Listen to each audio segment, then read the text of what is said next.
Члены группы национальных конных игр «Галкыныш» выступили в конно-спортивном центре «Бина» в городе Баку, столице Азербайджанской республики. Представление коллектива, известного как в нашей стране, так и за рубежом, становится впечатляющим культурным событием и настоящим праздником дружбы и искусства, демонстрируя богатые традиции туркменского коневодства и уникальное мастерство наездников.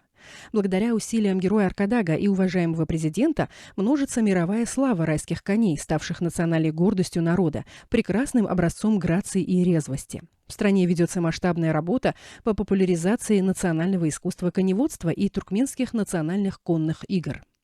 Группа национальных конных игр «Галкыныш», завоевавшая высшую награду на Международном цирковом фестивале в Монте-Карло в 2025 году, впервые представила свою программу азербайджанским зрителям. Как и прежде, наши всадники продемонстрировали сложные движения, впечатляющие приемы конных игр и прекрасную гармонию, что наглядно показало высокий профессионализм туркменской школы конного искусства и успешное продолжение многовековых традиций. Мастера государственного цирка Туркменистана и государственного конного цирка города Аркадаг представили яркие художественные выступления, отражающие национальную культуру и достижения современного циркового искусства страны.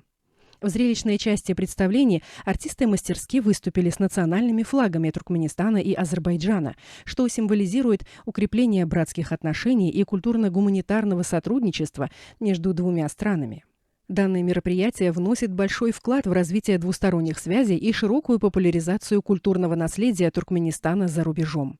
Коллектив, известный также за пределами Туркменистана, вносит значительный вклад в мировую популяризацию национального культурного наследия и, выступая на торжествах и культурно-массовых мероприятиях, проводимых в честь знаменательных дат по всей стране, приумножает их значение и уровень.